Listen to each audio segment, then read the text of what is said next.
Hello, my name is Dr. Shakti. I'm a consultant in the Department of Internal Medicine in Apollo Hospital, New Delhi. Today I want to discuss and give you some dietary tips. Basically, we are what we eat, and this is not me saying it, but it is a very well-known observation and saying from very old. So what we eat really defines us, because it will have an impact on our whole life. So our metabolism starts slowing down after the age of 30.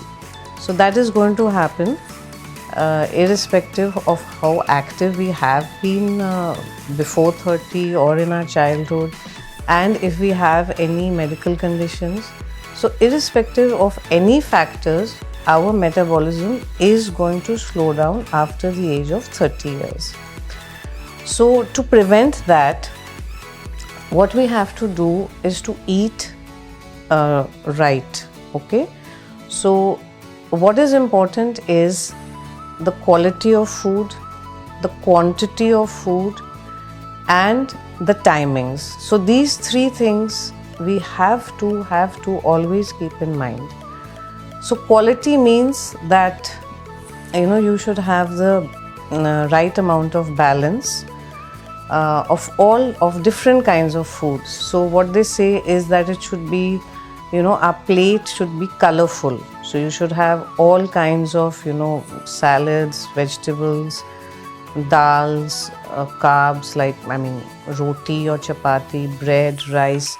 So everything should be in a balanced, and quantity should be the quantity of food should also be defined by us. Like, we should not overeat or eat more just because we are used to eating, let's say 2 chapatis in every meal. So we should not eat 2 chapatis, but maybe try to decrease the overall quantity a little. So this is what I'm talking about, slowing of metabolism, that if we decrease the quantity of food by just a little bit after we reach age 30, so it will help us in overall terms of quality of health and quality of life. So next, more important is timing. So if we do not maintain our timings, like breakfast, lunch, dinner should be our 3 main meals, that is major meals, and then in between we should have 3 small meals. So this is what we call adjusting the timing of the meals, like having 3 major meals and 3 small meals. So because our body is used to having these meals since childhood, right from the time when we go to school, we have something in the morning, then have breakfast in school, then come back and have lunch, then something in the evening and something for dinner. So the body is used to this, and involuntary there is acid secretion at these particular timings of the day, because our body is used to these timings. Now if we deviate from these timings because of being in college or having night shifts, or having to study at night, or other travel schedules, so then of course the acid production would happen, but body will not have that intake at that time, and so we will have what we call an upset stomach, or hyperacidity, or heartburn. So the third most important thing that I told you is timing. Okay, so quality of food, quantity of food, and timing of food. Then what is also very important is that we should not have a heavy meal and then just lie down. I know all of us do feel lethargic after lunch, after dinner, and we want to relax, but this the stomach produces acid, and this acid is prevented from going upwards into the food pipe by a valve. So if we lie down, this valve, the muscles become loose and weak, and there is reflux of acid which goes up to the food pipe.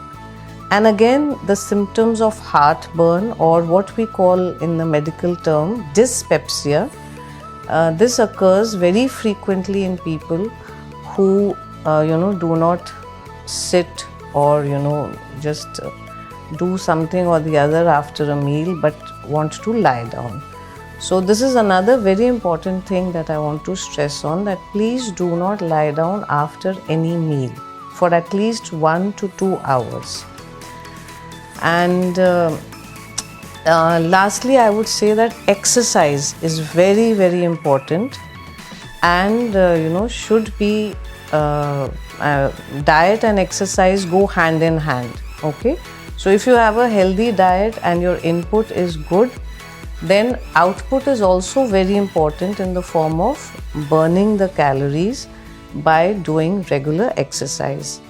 So, and what do I mean by exercise? I do not mean enrolling in a gym and losing your enthusiasm after few days, few weeks because your muscles ache. So, what you should do is just take brisk walks, okay? So, this is very easy. You don't need any equipment. You just need to go out for at least 30 minutes to 45 minutes. And this should be at least 5 times in a week. You can take 2 days off. So this is very important to keep your metabolism up. So in the end, I would like to tell everyone that these lifestyle changes should be incorporated on a long term. And this is what we call a healthy lifestyle. And doing this will prevent us from getting high cholesterol, blood pressure, sugar, and since many of us may have a family history also, so the risk increases. So as long as we have a healthy metabolism, a healthy lifestyle, these medical conditions will stay away from you. So I wish you good health and good luck. Thank you.